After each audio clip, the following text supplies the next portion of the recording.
ನಿಮ್ಮ ಕಮೆಂಟ್ಸ್ ಮೇಲೆ ನನ್ನ ಆನ್ಸರ್ ಬ್ಲಾಗ್. ಕ್ವಾಲಿಫಿಕೇಶನ್ ಏನು, ಮತ್ತೆ ನಿಮಗೆ ಕೆಲಸ ಹೆಂಗೆ ಸಿಕ್ತು, ಕಂಪ್ನಿಲಿ ವೇಕೆನ್ಸಿ ಇದೆಯಾ, ಯಾವ ಕಂಪ್ನಿ, ಇಬ್ಬರಿಲ್ಲ ಅಂದಿದ್ರೆ ನಾನು ಗ್ರ್ಯಾಜುಯೇಷನ್ ಮಾಡ್ತಾ ಇರಲಿಲ್ಲ. ಸೊ ನಮ್ಮ ಅಪ್ಪನ ಮೇಲೆ ಬರ್ಡನ್ ಹಾಕೋದು ನನಗೆ ಇಷ್ಟ ಇರಲಿಲ್ಲ. ನನ್ನ BCom ಜರ್ನಿ ಬಂದ್ಬಿಟ್ಟು it was not easy at all. ನನ್ನ BCom ಆಗಿದ ತಕ್ಷಣ ನನಗೆ ಕೆಲಸ ಸಿಗ್ತಾ, ರಿಲೇಟಿವ್ಸ್ ಆಗಲಿ ಆಚೆ ಈಚೆ ನೋಡೋರಾಗಿರಲಿ, ಈ ನಮ್ಮ ಕೆಲಸ ಈ ಥರ ತುಂಬ ಬುಲಿ ಮಾಡೋರು ತುಂಬ ಜನ ಇದ್ದಾರೆ. ಎಕ್ಸ್ಪೆಕ್ಟೇ ಮಾಡದೇ ಇರೋ ಟೈಮಲ್ಲಿ ನನಗೆ ಈ ಕೆಲಸ ಸಿಕ್ಕಿದ್ದು. ಈ ಕಂಪ್ನಿ ನಾನು 1 ಮಂತ್ ಟ್ರೈನಿಂಗ್ ತೊಗೊಂಡೆ. ಇವಾಗ ನಮ್ಮ ಕಂಪ್ನಿಲಿ ವೇಕೆನ್ಸಿ ಇದೆಯಾ. ನಾನು ಕೆಲಸ ಮಾಡ್ತಾ ಇರೋದು ನನ್ನ ವರ್ಕ್ ಪ್ಲೇಸ್ ಬಂದು ಒಂದು ಪಾರ್ಟಲ್ಲಿ ಮನೆಯವರೇ ನಿಮ್ಮನ್ನು ರೆಸ್ಪೆಕ್ಟ್ ಮಾಡಲ್ಲ. ನಾವಿಬ್ರು ಹೆಣ್ಮಕ್ಳು ಆಗಿರೋದ್ರಿಂದ ತುಂಬ ಮಾತಾಡಿದ್ದಾರೆ ನಮ್ಮ ಹಿಂದೆ. And my sister is also proving herself. ನಿಜ, ಅವಳ ಬಗ್ಗೆ ನಂಗೆ ತುಂಬ ಪ್ರೌಡ್ ಇದೆ. ನನ್ನಿಂದ ಆಗಿದ್ದಷ್ಟು ನಾವು ಈ ಮನೆ ಬಿಟ್ಟು ಹೋಗೋಷ್ಟರಲ್ಲಿ ನಮ್ಮ ಮನೆಗೆ ನಾನು ಎಷ್ಟಾಗುತ್ತೋ ಅಷ್ಟು ಮಾಡ್ತೀನಿ. ತುಂಬ ಹ್ಯಾಪಿಯಾಗಿದ್ದೆ. ಯಾರ್ದೋ ಕಣ್ಣು ಬಿದ್ದು ಇವಾಗ ನಾನು hey everyone, welcome back to my YouTube channel.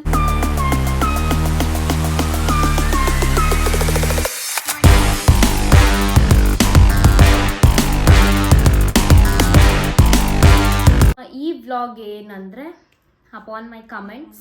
So ತುಂಬ ಜನ ನನ್ನ ಕಮೆಂಟ್ಸಲ್ಲಿ ನಿಮ್ಮ ಕ್ವಾಲಿಫಿಕೇಷನ್ ಏನು, ಮತ್ತು ನಿಮ್ಮ ಕೆಲಸ ಹೆಂಗೆ ಸಿಕ್ತು, ಕಂಪ್ನಿಲಿ ವೇಕೆನ್ಸಿ ಇದೆಯಾ, ಯಾವ ಕಂಪ್ನಿ, ಈ ಥರ ಸುಮಾರು ಕಮೆಂಟ್ಸ್. ಯೂಟ್ಯೂಬಲ್ಲಿ ಒಂದು 4 to 5 ಕ್ವೆಶನ್ಸ್ ಬಂದಿದೆ.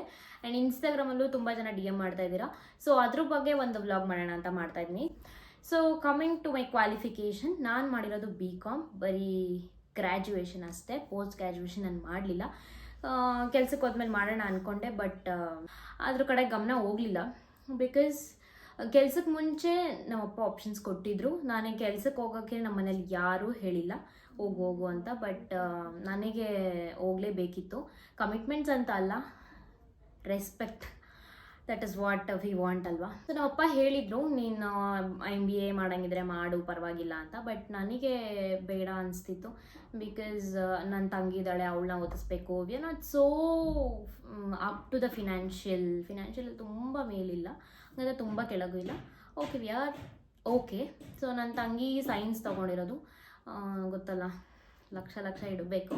ಸೊ ನಮ್ಮ ಅಪ್ಪನ ಮೇಲೆ ಬರ್ಡನ್ ಹಾಕೋದು ನನಗೆ ಇಷ್ಟ ಇರಲಿಲ್ಲ. ನನ್ನ BCom ಜರ್ನಿ ಬಂದ್ಬಿಟ್ಟು it was not easy at all. ನಿಜವಾಗ್ಲೂ ಈಸಿ ಇರಲಿಲ್ಲ. ನಾನು BCom ಸೆಕೆಂಡ್ ಇಯರಿಗೆ ನಿಲ್ಲಿಸ್ಬಿಡ್ತಾ ಇದ್ನೇನೋ, I don't know. But my sister stood with me. ಅವರು ಅವಾಗಲೂ ಇದ್ದರು, ಇವಾಗಲೂ ಇದ್ದಾರೆ. And she'll always be my second mother ಅಂತಲೇ ಹೇಳ್ಬೋದು. ನಮ್ಮ ಮಮ್ಮಿದು ಎಷ್ಟು ಸಪೋರ್ಟ್ ಇತ್ತೋ ಅಷ್ಟೇ ನಮ್ಮ ಅಕ್ಕನ ಸಪೋರ್ಟ್ ಇತ್ತು. ಆದಷ್ಟು ಬೇಗ ಅವ್ರನ್ನ ನನ್ನ ವ್ಲಾಗಲ್ಲಿ ತೋರಿಸ್ತೀನಿ. ಇಲ್ಲಿವರೆಗೂ ಅವ್ರು ನನ್ನ ವ್ಲಾಗಲ್ಲಿ ಕಾಣಿಸ್ಕೊಂಡಿಲ್ಲ, ಆದಷ್ಟು ಬೇಗ ತೋರಿಸ್ತೀನಿ. ಸೊ ಅವ್ರ ಥರ ಯಾರಾದರೂ ಫ್ಯಾಮಿಲಿಲಿ ಸಪೋರ್ಟ್ ಮಾಡೋ ಒಂದು ವುಮೆನ್ಗೆ ಸಪೋರ್ಟ್ ಮಾಡೋದಿದ್ರೆ ಖಂಡಿತವಾಗ್ಲೂ ಎಲ್ಲ ಹುಡುಗಿರು ಅವ್ರನ್ನ ಗೋಲ್ನ ಅಚೀವ್ ಮಾಡ್ಬೋದು. ಆ್ಯಂಡ್ ನಮ್ಮಪ್ಪ ನಂಗೆ ಒಂದಿನ ಕೆಲ್ಸಕ್ಕೆ ಹೋಗು ಅಂತ ಹೇಳಿಲ್ಲ. ಬಟ್ ನನಗೆ ಡೌಟ್ ಇತ್ತು ನಮ್ಮ ಮನೇಲಿ ನನಗೆ ಕೆಲ್ಸಕ್ಕೆ ಕಳಿಸ್ತಾರ ಅಂತ.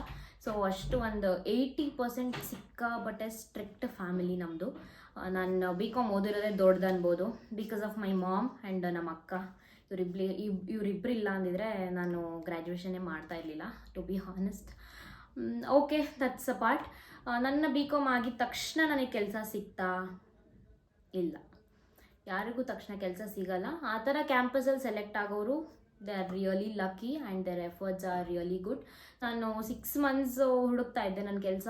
ಒಂದು 7 to 8 ಕಂಪನೀಸ್ಗೆ ಹೋಗಿದ್ದೀವಿ ಇಂಟರ್ವ್ಯೂಗೆ. ಅದರಲ್ಲಿ 2 ಸೆಲೆಕ್ಟ್ ಆಗಿ ಕ್ಯಾಬಿಂದ ನನಗೆ ಸಿಕ್ಕಿರಲಿಲ್ಲ. 22 or 25 kilometers ಲಾಸ್ಟ್ ಅಂತ ಹೇಳಿದರು. ಎಲೆಕ್ಟ್ರಾನಿಕ್ ಸಿಟಿನಲ್ಲಿ ಸಿಕ್ಕಿತ್ತು. ಎರಡೂ ಎಲೆಕ್ಟ್ರಾನಿಕ್ ಸಿಟಿ ಇದ್ದೇನೆ. ಕ್ಯಾಬ್ ಕೊಡೋಕ್ಕಾಗಲ್ಲ ಅಂದ್ಬಿಟ್ಟು ಅದು ಹೋಯಿತು. But all of A sudden ಒಂದಿನ ನಮ್ಮ ದೊಡ್ಡಮ್ಮ ಆ್ಯಂಡ್ ನಮ್ಮ ಅಣ್ಣ ನನ್ನ ರೆಸ್ಯೂಮ್ ಇಸ್ಕೊಂಡಿದ್ದು. ನಮ್ಮ ಅಣ್ಣ ಅವ್ನ ಫ್ರೆಂಡ್ಗೆ ಹೇಳಿ, ಆ್ಯಕ್ಚುಲಿ ಆ ಫ್ರೆಂಡ್ ನನ್ನ ಕಸಿನೇ, ಹರ್ಷಿತಾ ಅಂತ. She referred me. ಇದು ನಾನು ರೆಫರಲ್ಲೇ ಸಿಕ್ಕಿದ್ದು ನನಗೆ. ರೆಫರ್ ಆಗಿ ಮತ್ತು ನನ್ನ ಲಿಂಕ್ಡ್ಇನ್ನಲ್ಲೂ ನನ್ನ ಪ್ರೊಫೈಲು ಆ ಕಂಪ್ನಿಯವರು ಚೂಸ್ ಮಾಡಿದರು. ಅದ್ರ ಬೇಸಿಸ್ ಮೇಲೆ ಈ ಕಂಪ್ನಿ ಸಿಕ್ಕಿದ್ದು. ಆ್ಯಂಡ್ ಈ ಕಂಪ್ನಿ ನಾನು 1 ಮಂತ್ ಟ್ರೈನಿಂಗ್ ತೊಗೊಂಡೆ. ಆವಾಗಲೂ ನನಗೆ ಶೋರ್ ಇರಲಿಲ್ಲ ಇದು ಪಕ್ಕಾ ವರ್ಕ್ ಆಗುತ್ತಾ ಇಲ್ಲ ಫೇಕಾ ಅಂತ ನನಗೆ ನಿಜ ಗೊತ್ತಿಲ್ಲ. ಬಟ್ ಡಾಕ್ಯುಮೆಂಟ್ಸ್ ಎಲ್ಲ ಕೇಳ್ತಾಯಿದ್ರು, ನಾನು ಕಳಿಸ್ತಾ ಇದ್ದೆ as usual. But finally after 1 month, ಕರೆಕ್ಟಾಗಿ 1 month, ಡಿಸೆಂಬರ್ ಎಂಡಿಂಗಲ್ಲಿ, ನನ್ನ ಎಕ್ಸಾಮ್ಸ್ ಮುಗಿದಿದ್ದು ಆಗಸ್ಟಲ್ಲಿ, ನನಗೆ ಡಿಸೆಂಬರ್ ಎಂಡಿಂಗಲ್ಲಿ ಇದು ಸಿಕ್ಕಿದ್ದು. ಅದಕ್ಕೂ ಮುಂಚೆ ನಾನು ಆಡಿಟ್ ಆಫೀಸಿಗೆ 13 days ಏನೋ ಹೋದೆ ಕೆಲಸಕ್ಕೆ. ಅಲ್ಲಿ ಕೆಲಸಕ್ಕೆ ಹೋಗ್ಬೇಕಾದ್ರೆ ನನಗೆ ಈ ಕಾಲ್ ಬಂದಿತ್ತು. ಸೊ ಆವಾಗ ಆ ಕೆಲಸ ಕ್ವಿಟ್ ಮಾಡಿ ನಾನು ಸಿಕ್ಕಿದ್ರು ಪರವಾಗಿಲ್ಲ, ಸಿಗದಿಲ್ದ್ರು ಪರವಾಗಿಲ್ಲ ಅಂದ್ಬಿಟ್ಟು ಈ ಕೆಲಸನ ಟ್ರೈನಿಂಗ್ ತೊಗೊಳಕ್ಕೆ ಅಂತ ಸ್ಟಾರ್ಟ್ ಮಾಡಿದೆ. ನಮ್ಮದೇ ಓನ್ ಲ್ಯಾಪ್ಟಾಪಲ್ಲಿ ಟ್ರೈನಿಂಗ್ ಮಾಡಬೇಕು. ಸೊ ನನ್ನ ಹತ್ರ ಇರಲಿಲ್ಲ, ನನ್ನ ಕಸಿನ್ದು ಯೂಸ್ ಮಾಡ್ತಾಯಿದ್ದೆ ನನ್ನ ಲ್ಯಾಪ್ಟಾಪ್ನ. ಆಫ್ಟರ್ 1 ಮಂತ್ ಫೆಬ್ 5th ನನ್ನ ಜಾಯ್ನಿಂಗ್ ಡೇಟ್. ಈ ಫೆಬ್ 5th ಬಂದರೆ 2 years ಆಗುತ್ತೆ ನಾನು ಕೆಲಸಕ್ಕೆ ಜಾಯ್ನ್ ಆಗಿ. ಮೇನ್ಲಿ ನಾನು ಕೆಲಸ ಮಾಡ್ತಾ ಇರೋದು ನನ್ನ ವರ್ಕ್ ಪ್ಲೇಸ್ ಬಂದು ಗ್ಯಾಲಗರ್, ಹೆಬ್ಬಾಳ ಹತ್ರ ಲೊಕೇಟ್ ಆಗಿರೋ ಗ್ಯಾಲಗರ್ ಅನ್ನೋ ಕಂಪ್ನಿಲಿ ನಾನು ವರ್ಕ್ ಮಾಡ್ತಾ ಇದ್ದೀನಿ. ಇವಾಗ ಫೆಬ್ 5th ಬಂದರೆ 2 years ಕಂಪ್ಲೀಟ್ ಆಗುತ್ತೆ. ಸೊ ಇವಾಗ ನಮ್ಮ ಕಂಪ್ನಿಲಿ ವೇಕೆನ್ಸಿ ಇದೆಯಾ, ಇದು ತುಂಬ ಜನ ಕ್ವೆಶನ್ಸ್ ಆಗಿದೆ. ಈ ಪರ್ಟಿಕ್ಯುಲರ್ ಕ್ವೆಶನ್ ಬಗ್ಗೆ ನಿಮಗೆ ಆನ್ಸರ್ ಬೇಕಂದರೆ you can DM me, because ಕಂಪ್ನಿದು ಅಂತ ಸ್ವಲ್ಪ ಕಾನ್ಫಿಡೆನ್ಷಿಯಲ್ಸ್ ಇರುತ್ತೆ. ಸೊ ನೀವು ನನಗೆ DM ಮಾಡಿ. ಇನ್ಸ್ಟಾಗ್ರಾಮಲ್ಲಿ ನನ್ನ ಪೇಜು ಮೇಘನಾ ರಾವ್ ವ್ಲಾಗ್ಸ್ ಅಂತ ಫಾಲೋ ಮಾಡಿ ಆ್ಯಂಡ್ DM ಮಾಡಿ, ನಾನು ಖಂಡಿತವಾಗ್ಲೂ ಹೇಳ್ತೀನಿ. ಆ್ಯಕ್ಚುಲಿ ಇದೆ ಓಪನಿಂಗ್ ಸದ್ಯಕ್ಕೆ ಇದೆ, ಯಾವ ರೋಲು ಏನು ಅಂತೆಲ್ಲ ನಾನು ಇಲ್ಲಿ ಹೇಳೋಕ್ಕಾಗಲ್ಲ. ನೀವು DM ಮಾಡಿದ್ರೆ ನಾನು ನಿಮಗೆ ಪರ್ಸ್ನಲಾಗಿ ತಿಳಿಸ್ಕೊಡ್ತೀನಿ. ಕಂಪ್ನಿ ನನಗೆ ಸ್ವಲ್ಪ ಪೇ ಮಾಡಿದ್ರು ಜಾಸ್ತಿ ಪೇ ಮಾಡಿದ್ರು I am always thankful to my job, because ಎಕ್ಸ್ಪೆಕ್ಟೇ ಮಾಡದೇ ಇರೋ ಟೈಮಲ್ಲಿ ನನಗೆ ಈ ಕೆಲಸ ಸಿಕ್ಕಿದ್ದು. ನನಗೆ ನಿಜವಾಗ್ಲೂ ಇದ್ರ ಬಗ್ಗೆ ನಂಬಿಕೆನೇ ಇರಲಿಲ್ಲ, ಬಟ್ ಆ ಟೈಮಲ್ಲಿ ನನಗೆ ಕೆಲಸ ಸಿಕ್ಕಿತ್ತು. I am always thankful and grateful for this. First ನಾನು ನೈಟ್ ಶಿಫ್ಟಲ್ಲಿ ಕೆಲಸ ಮಾಡ್ತಾಯಿದ್ದೆ, ಇವಾಗ ಒಂದು 5 months ಡೇ ಶಿಫ್ಟಲ್ಲಿ ಮಾಡ್ತಿದ್ದೀನಿ, ಟೀಮ್ ಮೂವ್ಮೆಂಟ್ ಆಗಿದ್ದರಿಂದ. ಇಷ್ಟೇ ನನ್ನ ಕ್ವಾಲಿಫಿಕೇಷನ್ ಹಾಗೂ ವರ್ಕ್ ಬಗ್ಗೆ. ಎಲ್ಲ ಗರ್ಲ್ಸ್ಗೂ ನಾನು ಏನು ಸಜೆಸ್ಟ್ ಮಾಡ್ತೀನಿ ಅಂದರೆ, ನಾನು ಎಲ್ಲರಿಗೂ ಅಡ್ವೈಸ್ ಮಾಡೋಷ್ಟು ದೊಡ್ಡವಳಲ್ಲ, ಆ್ಯಂಡ್ ಬೇಕಿದ್ರೆ ತಗೊಳ್ಳಿ. ಕೆಲ್ಸಕ್ಕೆ ಹೋಗಿ ಗರ್ಲ್ಸ್, ಬೇಡ ಮನೇಲಿ ಕೂತ್ಕೊಳ್ಳೋದು ಬೇಡ. ಒಂದು ಪಾರ್ಟಲ್ಲಿ ಮನೆಯವರೇ ನಿಮ್ಮನ್ನು ರೆಸ್ಪೆಕ್ಟ್ ಮಾಡಲ್ಲ, ಸೊ ಅದು ನಮಗೆ ಬೇಡ ಅನಿಸುತ್ತೆ. ಎಲ್ಲ ಗರ್ಲ್ಸ್ಗೂ ಆ ಪವರ್ ಇರಬೇಕು and they should earn for themselves. ಅವ್ರಿಗೇನಾದರೂ ಮಾಡ್ಕೊಳಕ್ಕಾದರೂ ಅವ್ರು ಅರ್ನ್ ಮಾಡಬೇಕು. ನಾವು ಅಪ್ಪ ನನಗೆ ರೆಸ್ಪೆಕ್ಟ್ ಮಾಡಿಲ್ಲ, ನಾವು ಅಪ್ಪ ನನಗೆ ದುಡ್ಡು ಕೊಡ್ತಾಯಿಲ್ಲ ಅಂತ ಖಂಡಿತವಾಗ್ಲೂ ಇಲ್ಲ. ಏನೇ ಕೇಳಿದ್ರು ಕೇಳೋದಕ್ಕೂ ಮುಂಚೆ ಕೊಡಿಸೋ ಥರ ನಮ್ಮ ಮನೇಲಿ ಇದ್ದಾರೆ. ಆ್ಯಂಡ್ ನಮ್ಮ ಅಮ್ಮನೂ ಅಷ್ಟೇ ತುಂಬ ಮಾಡಿದ್ದಾರೆ. ಬಟ್ ನನಗಿಷ್ಟ ಇಲ್ಲ ಅವ್ರ ಮೇಲೆ ತುಂಬ ಬರ್ಡನ್ ಮಾಡೋಕ್ಕೆ. ನಾವಿಬ್ಬರು ಹೆಣ್ಮಕ್ಳು ಆಗಿರೋದ್ರಿಂದ ತುಂಬ ಮಾತಾಡಿದ್ದಾರೆ ನಮ್ಮ ಹಿಂದೆ, ಅದೆಲ್ಲ ಬೇಡ. We girls and my sister is also proving herself. ನಿಜ ಅವಳ ಬಗ್ಗೆ ನಂಗೆ ತುಂಬ ಪ್ರೌಡ್ ಇದೆ. She is taken physiotherapy. ನಾನು ಫಸ್ಟ್ ವ್ಲಾಗಲ್ಲೇ ಹೇಳಿದ್ದೀನಿ, ಇಂಟ್ರಡಕ್ಷನ್ ವ್ಲಾಗಲ್ಲಿ. ಫಿಸಿಯೋಥೆರಪಿ ತೊಗೊಂಡಿದ್ದಾಳೆ, ಹಗಲು ರಾತ್ರಿ ಓದ್ತಾ ಇರ್ತಾಳೆ. ಅವಳಷ್ಟು ಸ್ಟುಡಿಯಸ್ ನಾನಲ್ಲ. ನನ್ನಿಂದ ಆಗಿದ್ದಷ್ಟು ನಾವು ಈ ಮನೆ ಬಿಟ್ಟು ಹೋಗೋಷ್ಟರಲ್ಲಿ ನಮ್ಮ ಮನೆಗೆ ನಾನು ಎಷ್ಟಾಗುತ್ತೋ ಅಷ್ಟು ಮಾಡ್ತೀನಿ. ಆ್ಯಂಡ್ ಇನ್ನೊಂದು, ನನ್ನ ಕೆಲ್ಸಕ್ಕೆ ಯಾಕೆ ಥ್ಯಾಂಕ್ಫುಲ್ ಅಂದರೆ, ಈ ಕೆಲ್ಸಕ್ಕೆ ಸೇರ್ಕೊಂಡ್ಮೇಲೆ ತುಂಬಾ ತೊಗೊಂಡಿದ್ದೀನಿ ಗೈಸ್. ನಿಮ್ಮ ಮನೆಯವ್ರು ನಿಮ್ಮನ್ನು ಕೇಳಲ್ಲ, ಕೆಲಸ ಸಿಗ್ತಾ ಅಂತ ನಿಮ್ಮ ಮನೆಯವ್ರು ಖಂಡಿತವಾಗ್ಲೂ ನಿಮ್ಮನ್ನು ಕೇಳಲ್ಲ. ನಿಮ್ಮ ರಿಲೇಟಿವ್ಸ್ ಆಗಲಿ, ಆಚೆ ಈಚೆ ನೋಡೋರಾಗಿರಲಿ, ಏನಮ್ಮ ಕೆಲಸ ಸಿಕ್ಕಿಲ್ವಾ, ಏನಮ್ಮ ಈ ಥರ ತುಂಬ ಬುಲಿ ಮಾಡೋರು ತುಂಬ ಜನ ಇದ್ದಾರೆ. ಅದಕ್ಕೆಲ್ಲ ತಲೆ ಕೆಡಿಸ್ಕೊಂಬೇಡಿ. ನೋ, ಯು ಬಾಯಲ್ಲಿ ಉತ್ತರ ಕೊಡಬೇಡಿ. ಕೆಲಸ ಸಿಕ್ಕಿದ್ಮೇಲೆ ಫಸ್ಟ್ ಅವ್ರಿಗೆ ತೊಗೊಂಡೋಗಿ ಸ್ವೀಟ್ ಕೊಡಿ, ನಾನು ಅಷ್ಟೇ ಹೇಳೋದು. ನನಗೂ ತುಂಬ ಜನ ಕೇಳಿದ್ದಾರೆ. Okay, I am happy. ಇವಾಗ ನೈಟ್ ಶಿಫ್ಟಲ್ಲಿದ್ದಾಗ ತುಂಬ ಅಂದರೆ ತುಂಬ ಹ್ಯಾಪಿಯಾಗಿದ್ದೆ. ಯಾರ್ದೋ ಕಣ್ಣು ಬಿದ್ದು ಇವಾಗ ನಾನು ಸ್ವಲ್ಪ ಇಷ್ಟೇ ಹ್ಯಾಪಿನೆಸ್ ಕಳ್ಕೊಂಡಿದ್ದೀನಿ. But also I am happy. ಇಷ್ಟೇ ನನ್ನ ಬಗ್ಗೆ ಹಾಗೂ ನನ್ನ ಕಂಪನಿ ಬಗ್ಗೆ ಹಾಗೂ ನನ್ನ ಕ್ವಾಲಿಫಿಕೇಷನ್ ಬಗ್ಗೆ.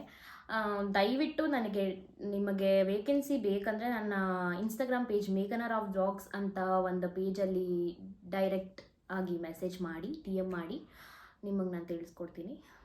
ಈ ವ್ಲಾಗ್ನ ಇಲ್ಲಿಗೆ ಎಂಡ್ ಮಾಡ್ತೀನಿ ಅಂತ ಹೇಳ್ತಾ ಮತ್ತೆ ಸಿಗ್ತೀನಿ ನೆಕ್ಸ್ಟ್ ವಿಡಿಯೋದಲ್ಲಿ. ನಿಮಗೆ ಯಾವುದೇ ಕ್ವೆಶನ್ ಇದ್ದರೂ ನನ್ನ ಕಮೆಂಟ್ಸ್ ಯಾವಾಗಲೂ ಓಪನ್ ಇರುತ್ತೆ, ನೀವು ಯಾವಾಗಲೂ ಏನು ಬೇಕಾದರೂ ಹಾಕ್ಬೋದು.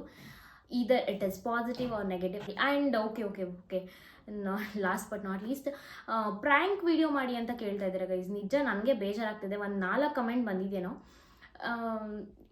ಅದಕ್ಕೆ ಏನು ಪ್ರಾಬ್ಲಮ್ ಆಗ್ತಿದೆ ಗೊತ್ತಾ, ಐಡಿಯಾಸ್ ಇದೆ, ಪ್ರ್ಯಾಂಕ್ ವೀಡಿಯೋಸ್ಗೆ ಐಡಿಯಾಸ್ ಇದೆ, ಬಟ್ ನಾವು ಯೂಶಲಿ ಮನೇಲಿ ಮಾತಾಡೋದು ಮರಾಠಿ. ಸೊ ಆ ಮರಾಠಿಯಿಂದ ಇವಾಗ ನಾನು ಏನಾದರೂ ಕನ್ನಡದಲ್ಲಿ ಮಾತಾಡೋಕ್ಕೆ ಹೋದರೆ ಅವ್ರಿಗೆ ಖಂಡಿತ ಗೊತ್ತಾಗುತ್ತೆ ನಾನು ವಿಡಿಯೋಗೆ ಏನೋ ಮಾಡ್ತಾ ಇದ್ದೀನಿ ನಂತರ ಪಕ್ಕ ನಮ್ಮ ಅಮ್ಮ ಅಂತೂ ಕಿಲಾಡಿ ಕಂಡುಹಿಡಿತಾರೆ. ಸೊ ನಾನು ಅದಕ್ಕೆ ಯೋಚನೆ ಮಾಡ್ತಾ ಇದ್ದೀನಿ, ಅದಕ್ಕೆ ಸ್ವಲ್ಪ ಟೈಮ್ ಬೇಕು, ಸ್ವಲ್ಪ ಟೈಮ್ ಕೊಡಿ. ಪ್ರ್ಯಾಂಕ್ ವೀಡಿಯೋಸ್ ಖಂಡಿತವಾಗ್ಲೂ ಮಾಡ್ತೀನಿ. ನನ್ನ ತಂಗಿಗೂ ಪ್ರ್ಯಾಂಕ್ ಮಾಡಿ ಅಂತ ಅವ್ರ ಫ್ರೆಂಡ್ಸ್ ಎಲ್ಲ ಕಮೆಂಟ್ ಮಾಡಿದ್ದೀರಾ, ಥ್ಯಾಂಕ್ ಯು ಸೋ ಮಚ್, ಮಾಡ್ತೀನಿ. ಓಕೆ ಗೈಸ್, ಇದಾಗಿತ್ತು ನನ್ನ ಇವತ್ತಿನ ನಿಮ್ಮ ಕಮೆಂಟ್ಸ್ ಮೇಲೆ ನನ್ನ ಆನ್ಸರ್ ಬ್ಲಾಗ್. ಸೊ ನಾನು ಈ ವ್ಲಾಗ್ನ ಇಲ್ಲಿಗೆ ಎಂಡ್ ಮಾಡ್ತೀನಿ. ಯಾರೆಲ್ಲ ನನ್ನ ಚಾನಲ್ನ ಸಬ್ಸ್ಕ್ರೈಬ್ ಮಾಡ್ಕೊಂಡಿಲ್ವೋ ಪ್ಲೀಸ್ ಗೈಸ್ ಸಬ್ಸ್ಕ್ರೈಬ್ ಮಾಡ್ಕೊಳ್ಳಿ ಪ್ಲೀಸ್. ಓಕೆ ಗೈಸ್, ನೆಕ್ಸ್ಟ್ ವಿಡಿಯೋದಲ್ಲಿ ಸಿಗ್ತೀನಿ. Until then keep watching, keep supporting and thanks for watching. Bye bye.